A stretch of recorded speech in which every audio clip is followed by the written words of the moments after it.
안녕하세요. 튜토리얼 강좌를 진행하게 된 14기 이도경입니다. 각 튜토리얼의 구성은 다음과 같습니다.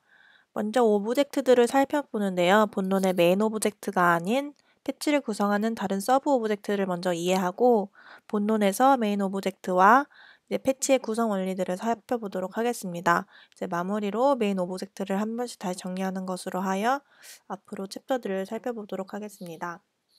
일단 13 튜토리얼을 먼저 보기에 앞서 맥스를 처음 보시는 분들을 위해 필수 아이콘들에 대해서 설명하도록 하겠습니다.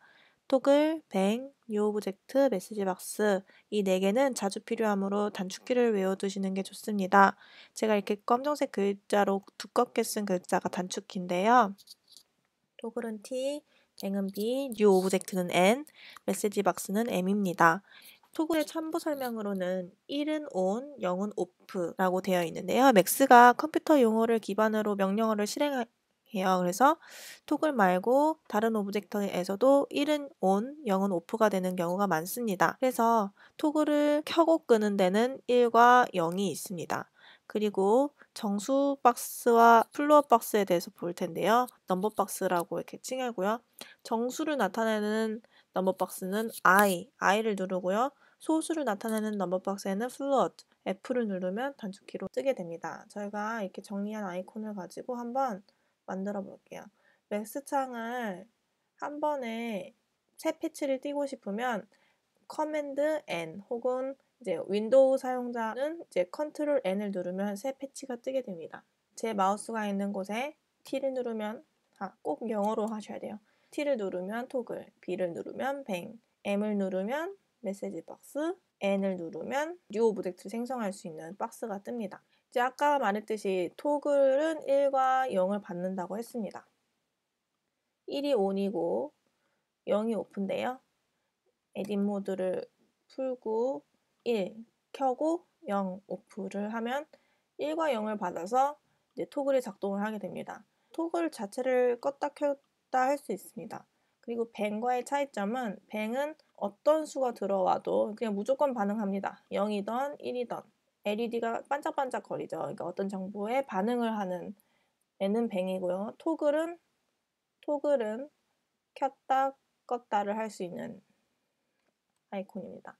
뉴 오브젝트는 원하는 오브젝트를 쓸 수 있는 오브젝트인데요. 메트로 뭐 이러면서 메트로놈처럼 그 악기 하면은 똑딱똑딱 하는 그 박자 맞춰주는 기계처럼 1000이면 1000ms마다 한 번씩 출력이 나오게 됩니다.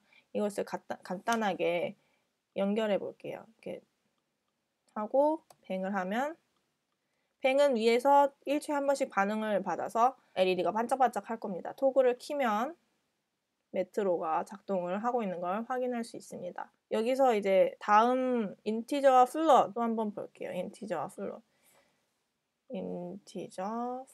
일단 에딧 모드를 풀기 전에는 위치 변경하는 정도인데 이거를 이제 락을 걸면 못 움직이고 이제 이 값을 조정할 수 있습니다. 소수, 정수 이렇게 해서 데이터를 받는 정보에 따라 잘 맞춰서 써야 돼요. 소수면 소수를 받는다 아니면 정수면 정수를 받는다 이런 식으로 제가 원하는 범위값에 맞춰 사용할 줄 알아야 되고요. 그 다음에 제가 지금 막 락을 걸었다 풀었다 한 게 커맨드 E 맥에서는 그 다음에 윈도우에서는 컨트롤 E가 단축키입니다. 락을 걸기 전에는 이런 식으로 이제 메시지 박스들을 생성할 수 있는데 락을 커맨드 E를 누르거나 혹은 컨트롤 E를 눌러서 잠그면 만질 수가 없어요. 그 대신 실행 모드가 되는 거예요. 그래서 메시지 박스도 뭔가 이렇게 있으면 값이 있으면 눌리는 모양이 나오죠. 이것처럼 실행 모드가 되는 것이고 여기서 제가 더 말할 거는 맥스 오브젝트와 MSP 오브젝트의 차이점에서 tild라고 해놨어요. 저희 튜토리얼은 MSP 오브젝트에 대한 설명이 많아요. MSP부터 시작을 하기 때문에 만약에 더하기를 누를게요. 더하기는 두 가지 종류가 있어요. 더하기와 그냥 더하기는 맥스 오브젝트일 거고요. 더하기 tilde 해야 MSP 오브젝트가 됩니다. 이거는 무엇이냐 하면 일반 정보, 그냥 수학적인 정보가 흐르는 오브젝트로 보면 되고 얘는 물결 표시가 있죠. 얘는 어떤 신호 데이터를 받아들여서 정보와 처리를 하는 오브젝트로 알시면 됩니다. 나오는 선의 종류가 달라요. 얘에서 어쨌든 수학적인 계산이 1 더하기 2는 3이 나온다고 치면 이 3의 맥스 데이터는 회색 줄로 나오는데 MSP 오브젝트는 어떤 신호 더하기 신호 해서 시그널이 이런 식으로 표시가 됩니다. 만약에 지터는 영상 관련 오브젝트예요. 영상 관련은 또 이런 식으로 초록색으로 나오는 선입니다. 그래서 뱅에 한 번에 달아서 비교를 해보면 이런 식으로 선이 다 달라요. 그래서 얘가 지금 어떤 데이터를 옮기고 있는지, 어떤 데이터를 관리하는지 알 수 있습니다. 맥스, 그냥 일반 정보를 전달하고 있고, 얘는 소리 정보, MSP 정보를 담당하고 있고, 얘는 영상 정보, 지터 정보를 관리하고 있습니다. 그래서 본격적으로 13 튜토리얼을 살펴보도록 하겠습니다. 본론의 메인 오브젝트들 외에 먼저 보고 가야 할 오브젝트들로 select와 delay가 있습니다. select는 줄여서 cell이라고 표현을 하고요. delay는 줄여서 del이라고 표현합니다. 기능을 설명하면 cell은 cell까지 쓰면 cell 밑에 select까지 같이 떠요. 영어 문자가 같거든요. 똑같은 기능을 합니다. cell 뭐 1, 2, 3 해놓고 여기에 한번 연결을 해보도록 하겠습니다. 그래서 제가 만약에 1이 들어왔다. 그럼 여기서 뱅이 나오고 2가 위에서 2를 받았다. 그럼 2와 매치시켜서 여기로 뱅이 나가고 3이 들어왔다. 3과 매치시켜서 여기서 뱅이 나갑니다. 그 다음에 계속 여기서 뱅이 나오죠. 맨 마지막에서 뱅이 나오는데 다시 락을 풀고 보면 1이 첫 번째 아웃렛에서는 1과 매치시켰을 때 뱅을 해라. 2와 매치시켰을 때면 뱅을 해라. 3 그리고 맨 마지막은 아무것도 위에 것과 매치가 되지 않았을 때는 뱅을 해라. 결국 1, 2, 3과 맞지 않은 숫자들은 다 1로 빠집니다. 그리고 위에는 1, 2, 3 해서 세 가지 번호를 이 세 개를 바꿀 수 있는 거예요. 여기서 메시지 박스로 한번 4를 해볼게요. 그러면 여기가 1이 4로 이제 바뀐 데이터를 저장하고 있는 거예요. 보이는 거는 1, 2, 3이지만 실제로는 셀 4, 2, 3이라는 정보를 갖고 있는 거예요. 그래서 4를 매치시키면 여기서 뱅이 나갈 거예요. 그쵸? 여기서 지금 뱅이 나왔죠? 5는 지금 아무것도 없으니까 여기서 계속 하다가 4. 이런 경우가 굉장히 많을 거예요. 뭐 오브젝트의 이니셜 값으로 그냥 뭔가가 들어가 있는데 실제 값은 여기서 조정되는 거. 이런 경우가 많고 그 다음에 딜레이를 한번 볼게요. 딜레이는 del까지만 써도 딜레이와 같은 뜻의 딜레이와 뱅이 나옵니다.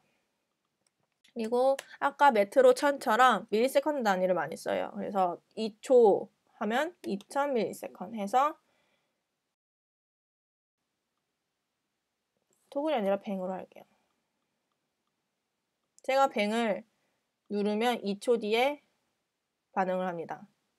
그래서 여기도 똑같이 이것처럼 2000은 이니셜 값이고 진짜 원하는 값을 조정을 할 수가 있어요.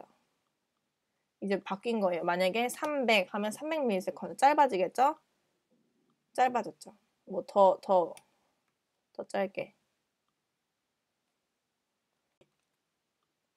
거의 같이 눌리는 것처럼. 자, 그래서 여기까지 먼저 보아야 할 오브젝트들을 봤고요.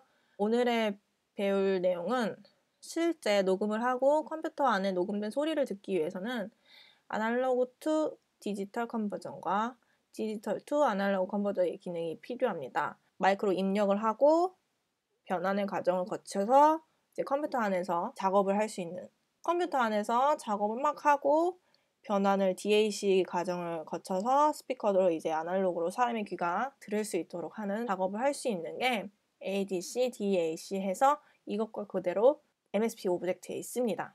오늘의 본 패치를 보도록 할게요. ADC와 DAC가 있는데 ADC는 그냥 문자로 돼 있고 DAC는 버튼 모양의 아이콘으로 돼 있어요. 근데 이것이 무언가 보고 싶으면 어떤 오브젝트를 모를 때 Alt 클릭을 해보시면 이것의 헬프 창이 터요. 그래서 보면 EGDAC라는 이름을 갖고 있어요. ADC하고 DAC 해도 되지만 EGDAC 하면은 버튼 모양의 스피커로 나옵니다. 그리고 ADC도 물론 EGADC가 있습니다. 그러면은 일단 이거 두 개의 차이점을 볼게요. ADC와 EGADC를 이렇게 펴서 둘 다 Alt 클릭해서 헬프 창을 띄우면 외부의 신호를 받아들이는 오브젝트예요. 스타트를 한번 눌러볼게요. 혹은 토글 ADC에 자, 반응이 들어오죠? 여기 두 가지 패치를 보면 가장 큰 차이점은 인풋의 채널을 조정하는 것입니다. 그냥 ADC는 원하는 대로 채널과 채널 수를 조정할 수 있어요. ADC하고 1번, 3번, 4번 채널이 지금 나오고 있는 거예요. 근데 EGADC는 스테레오 채널밖에 없어요. 채널 1, 채널 2밖에 없어요. 더 이상의 조절이 불가능해요. 거기다가 이제 134처럼 이렇게 마음대로 자기가 채널 수를 조정했는데 혹은 이렇게 눌러서 바꿀 수 있어요. 지금은 이니셜 값으로 바뀌어서 여기가 2, 3, 1 메시지 박스를 누르는 순간 채널이 1, 2가 나오고 있는 거예요. ADC는 기본적으로 아웃 채널을 원하는 대로 설정할 수 있고 EGDAC는 스테레오밖에 지원이 되지 않습니다. 그 외에 모든 명령어 박스들은 동일한데요. 근데 웃긴 게 여기만 톡을 껐다가 켰다가 하는데 이 패치 두 개 다 반응을 보이고 있죠. 톡을 말고 스타트나 스탑도 마찬가지예요. 스탑 누르면 지금 둘 다 꺼지고 스타트 누르면 둘 다 켜지게 됩니다.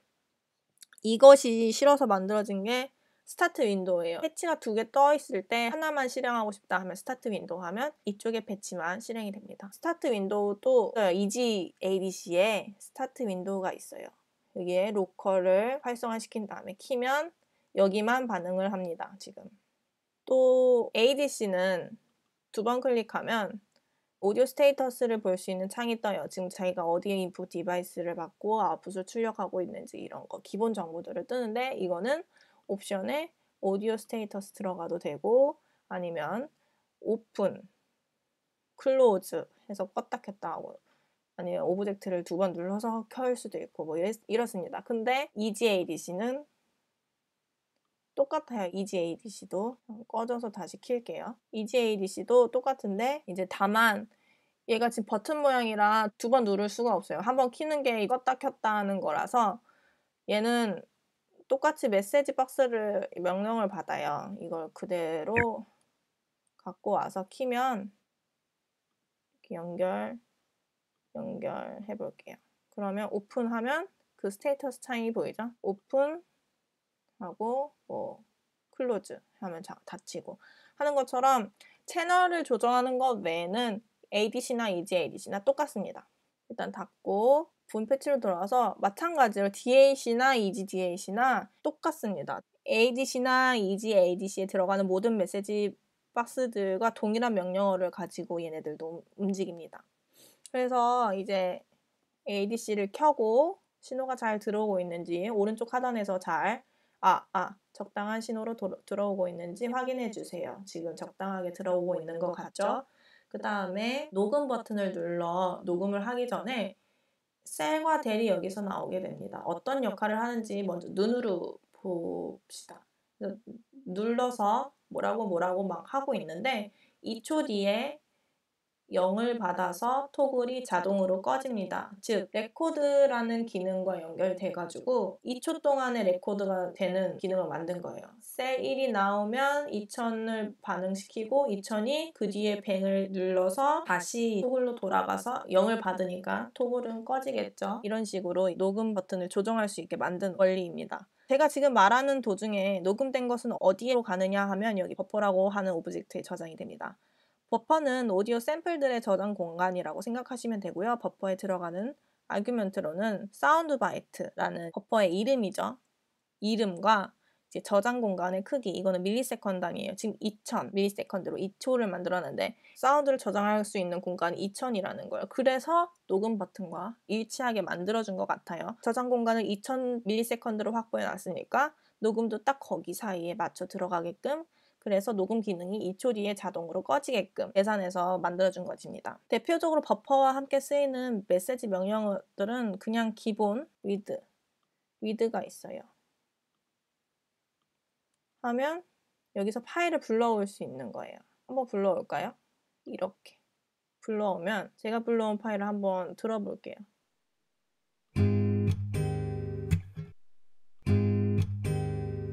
네, 제가 불러온 파일이에요. 저는 이거보다 더 긴 파일 갖고 있지만 버퍼가 2000ms로 막혀져 있기 때문에 이것밖에 재생을 할 수 없는 거예요. 그리고 리드를 하면 단점은 내가 이 패치를 한번 썼다가 끄고 다시 키면 리드를 해서 또 불러와야 되잖아요. 이런 것을 방지하기 위해 리드 해놓고 아예 경로를 적어주면 돼요. 이 파일이 지금 제 데스크탑에 있어요. 여기서 좋은 오브젝트가 있는데 드롭 파일이라는 오브젝트를 달고 메시지 박스에 우측으로 들어가게 한 다음에 얘를 그대로 끌어와서 여기다 넣으면 경로가 딱 떠요. 경로를 리드 한 다음에 한 칸 띄고 바로 넣어주면 얘는 두 번 다시 불러오지 않아도 돼요. 이름이 길긴 하지만 이름을 수정해서 갖고 오면 되니까 이렇게 리드 눌러주면 똑같겠지만 네, 얘는 이대로 저장이 되고 이 패치가 껐다가 다시 켜도 리드는 이대로 있으니까 다시 막 불러올 필요가 없는 그런 오브젝트고요. 라이트는 지금 버퍼 안에 들어가 있는 파형을 다시 한번 좀 바꿀게요. 녹음을 해서 제가 뭐라고 말하고 2000 뒤에 꺼졌어요. 지금 버퍼의 파형이 제가 말하는 걸로 바뀌었죠. 라이트는 데스크탑 해서 뭐 언타이틀 해가지고 저장을 하는 이 언타이틀이 생성이 됐죠. 저장을 해주는 메시지 박스입니다. 해서 제가 뭐라고 말하고 그래서 이렇게 저장을 해주는 메시지 박스입니다.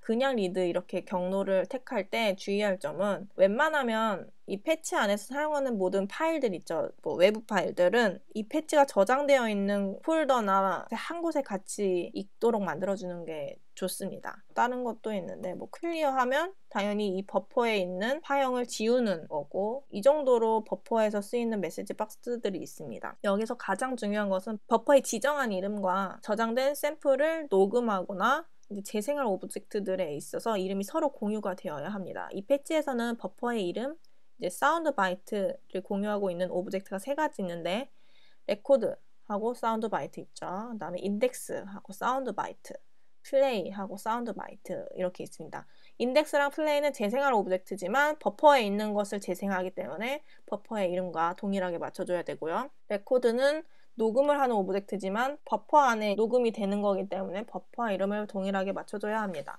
먼저 레코드는 봤으니까 인덱스 오브젝트를 먼저 볼게요. 인덱스는 MSP 신호를 받아서 샘플 단위로 나타내는 오브젝트입니다. 카운트와 연결을 해서 같이 쓰는데요. 카운트는 기본적으로 세다라는 의미를 가지고 있는 것만큼 계속 증가하는 숫자의 흐름을 인덱스에 보내는 역할을 합니다. 다시 한번 말하자면 여기서 재생을 시작할 부분을 샘플 단위로 지정할 수 있다는 거예요. 그래서 카운트와 인덱스 조합을 사용하면 버퍼에 재생하려는 정확한 샘플 번호를 자기가 찾아서 지정할 수 있습니다. 예를 들어서 58,000 정도를 한번 넣어 보겠습니다. 왜냐하면 1초에 44,100개의 샘플을 갖는다면 1초를 제가 조금 더 넘긴 부분을 잡은 거죠. 일단 원본을 먼저 들어볼게요. 원본은 해서 제가 뭐라고 말하고 2초의 길인데 58,000 정도 하면 44,100을 넘겼으니까 1점 후반 초부터 재생을 하는 거겠죠? 말하고 짧아졌죠. 200 샘플은 거의 차이 안 나는 원본과 차이가 없는 해서 제가 뭐라고 말하고 해서가 들어가지만 58,000으로 지정을 하면 말하고 앞에 1초 몇 부분 동안이 이제 사라진 것을 확인할 수 있습니다. i라고 오브젝트를 해준 거는 store 인티저 밸류라는 거를 보여주려고 하는 거예요. 샘플이 이 값을 받지 f처럼 플로어 값을 받지 않는다라는 의미를 눈으로 보여주기 위해서 이제 i라고 이제 정확하게 해준 거고, 다음으로는 플레이를 한번 보도록 하겠습니다. 카운트 인덱스처럼 샘플 단위로 하게 되면 사람이 이렇게 계산해야 되잖아요. 44,100이 1초 정도 됐으니까 막 이러면서 좀 너무 어렵잖아요, 샘플 단위는. 그래서 버퍼의 시작 지점이나 종료 지점을 조금 더 편하게 인지할 수 있는 단위는 초 단위죠. 일단 그래도 밀리세컨드 단위로 지정을 해서 재생을 하거나 아니면 다른 속도로 읽어주거나 방향을 뒤집어 재생하는 오브젝트로 플레이가 있습니다. 라인이라는 오브젝트랑 같이 쓰는데요. 라인은 기본적으로 어디서 시작해서 어디로부터 이동을 하는데 그게 몇 초가 걸리느냐라는 의미를 갖고 이 메시지 박스들이 다 그런 의미입니다. 일단 플레이는 기본적으로 밀리세컨드 단위를 받는다라고까지 했는데 플레이에서 가장 중요한 인덱스 오브젝트와는 다른 점이 있는데 가장 중요한 거죠. 인터폴레이션, 보관이라는 작업을 합니다. 버퍼로부터 두 샘플 사이의 위치를 실제 하는 두 샘플 사이의 위치를 받으면 플레이는 두 값 사이에 어떤 임의의 값을 인터폴레이션, 보관이라고 하는 건데요. 그림에서 그래프처럼 실제로 존재하는 두 값 사이에 임의로 값을 채워넣는 작업을 합니다. 이처럼 플레이가 두 샘플 사이의 위치를 받으면서 인터폴레이션을 하니까 버퍼에 있는 파형을 자유자재로 변형하여 읽을 수 있겠습니다. 그래서 이론적으로는 아까 했던 인덱스 오브젝트도 비슷한 방식으로 사용될 수 있는데요. 샘플 간의 인터폴레이션을 그 인덱스에서는 하지를 않아요. 그래서 사운드의 정확도가 상당히 떨어집니다. 본 패치로 들어와서 라인 내에 들어가는 명령어가 어디서부터 어디까지 얼마 동안의 길이로 라는 명령어니까 한번 보도록 하겠습니다. 0에서부터 2000의 구간을 2000ms 동안에 읽어라 하니까 노멀 스피드가 나오겠죠. 0에서부터 2000의 길이를 4000 동안 읽어라 하면 느려지겠죠. 0에서 2000 동안의 구간을 1000ms로 읽어라 그러면 빨라지겠죠. 역방향으로 읽는 거예요. 2000에서부터 0을 2000ms 동안 읽어라. 2000에서 시작해서 0까지 4000ms 동안 읽어라 해서 아니면 뭐 다른 중간 부분도 가능을 하고요. 다양한 메시지 박스들로 명령을 내릴 수 있어요. 한번 들어볼게요. 해서 제가 뭐라고 말하고 해서 제가 뭐라고 말하고 이게 노멀 스피드.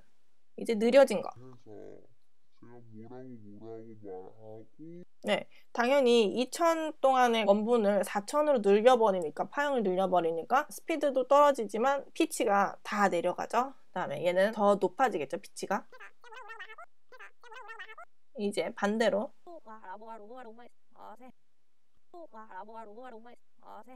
뭐 다른 언어처럼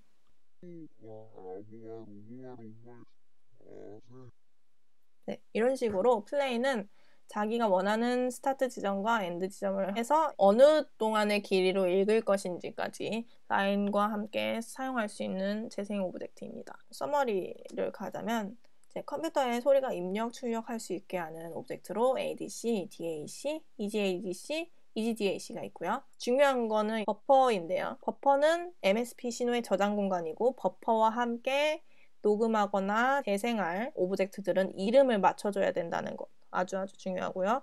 그 다음에 샘플 레이트 단위로 재생 시작점을 정하는 건 카운트와 인덱스 오브젝트고요. 속도를 달리할 수 있고 뭐 정방향이거나 역방향이거나 자유롭게 명령을 할 수 있는 게 라인과 플레이 오브젝트의 결합입니다. 튜토리얼은 여기까지고요. 여기서 이제 마치겠습니다. 감사합니다.